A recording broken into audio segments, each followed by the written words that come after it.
সবাইকে স্বাগত জানাচ্ছি আমার এই নতুন চ্যানেলের নতুন ভিডিওতে। অনেক দিন পর অবশ্য আমি আমার চ্যানেলে ভিডিওটি দিতে পারছি।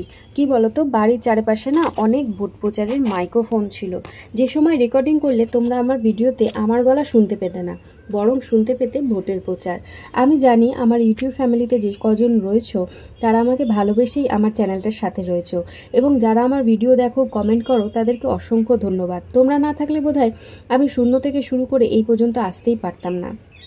জানো তো, আজকে আমি তোমাদেরকে মিনি সূর্যমুখী গাছ দেখাবো। এই যে গাছটা দেখালাম, এই গাছটার সঠিক নাম আমি জানি না, কিন্তু সূর্য না উঠলে এই গাছটা ফুল আসে না, ফুলের কুড়িগুলো হয়ে থাকে। সূর্য ওঠার পর তোমাদেরকে আমি এই গাছটা দেখাবো, দেখবে গাছ ভরে ফুল হয়ে রয়েছে, কি ভালো লাগে দেখবে। সেই জন্য আমি নাম দিয়েছি মিনি সূর্যমুখী।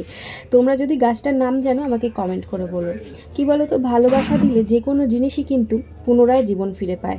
বাগানে যে গাছগুলো দেখালাম সেগুলো প্রায় মৃতপ্রায় অবস্থা, কিন্তু দেখো কি সুন্দর চারিধার দিয়ে গোলাপ ফুল ফুটেছে। আমার তো বেশ সুন্দর লাগছে। তোমাদেরকে একটা জিনিস আমি বলতে চাই, সেটা হলো আমরা অনেকেই জানি যে ভালোবেসে বিয়ে করলে সেটাতে আমাদের বাবা মা আপত্তি করে, অনেক সময় সমাজ আপত্তি করে, মেনে নেয় না। কিন্তু আমরা ভালোবেসে যে মানুষটাকে ভালোবাসি সেই মানুষটাকে বিয়ে করলে আমাদের মনে হয় যে আমাদের জীবনটা সাকসেস হয়ে গেল। আদৌ কি সেটা হয় বন্ধুরা? আমার মনে হয় প্রেম আর বিবাহিত জীবন বোধহয় এক না। কয়েক বছর প্রেম করে প্রিয় মানুষটাকে বিয়ে করাটাই বোধহয় সাকসেস না। একজনকে ভালোবাসলাম, তাকে যে কোনো উপায়ে পেয়ে গেলাম মানেই আমার ভালোবাসা ধন্য হয়ে গেল, আমার জীবন পূর্ণতা পেয়ে গেল, এমনটা ভাবা বোধহয় বোকামি। আসলে জীবনটা শুরু হয় কখন জানো? মেয়েদের জীবনটা শুরু হয় ঠিক বিয়ের পর থেকে। আর বিয়ের পর জীবনটা একসাথে ভালোবেসে মৃত্যু অবধি কাটাতে পারাটাই হলো সাকসেস, এটাই আমার মনে হয়। 5 বছর প্রেমের পর বিবাহ করে তৃপ্তির ঢেকুর তুলে নিজেকে সাকসেস ভাবা বহু লোকেদের কিন্তু 5 মাসও বিবাহ টেকে না, ডিভোর্স হয়ে যায়। আমি কিন্তু এরকম অনেক লোককে দেখেছি।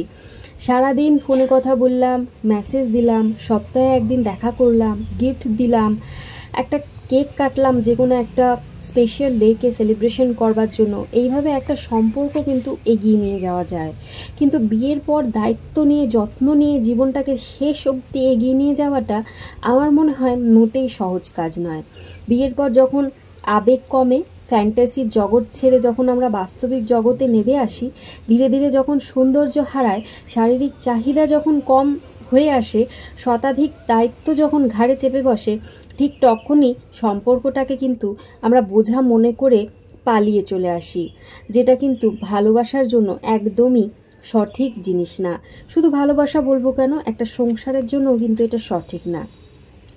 তাই জীবনসঙ্গী হিসাবে তাকেই বেছে নেওয়া দরকার যাকে তুমি ভালোবাসো, এবং যে সকল পরিস্থিতিতে মৃত্যু অবধি ভালোবেসে তোমার সাথে থাকবে, তোমার আত্মবিশ্বাস হয়ে থাকবে, তোমাকে সাহস যোগাবে, তোমাকে প্রত্যেকটা পরিস্থিতিতে লড়াই করবার সাহস দেবে, সাহসিকতা দেবে, এবং তোমার সাথে চলবে।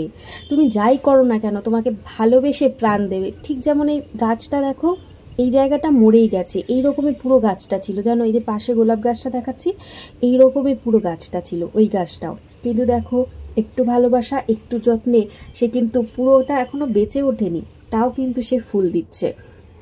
এটাই তার কর্ম। আমরা মেয়েরাও তাই করি জানো, একটু ভালোবাসা, একটু যত্ন পেলেই নিজেদেরকে অন্যরকমভাবে বদলে নিই, মনে করি যে এটাই আমার জীবন।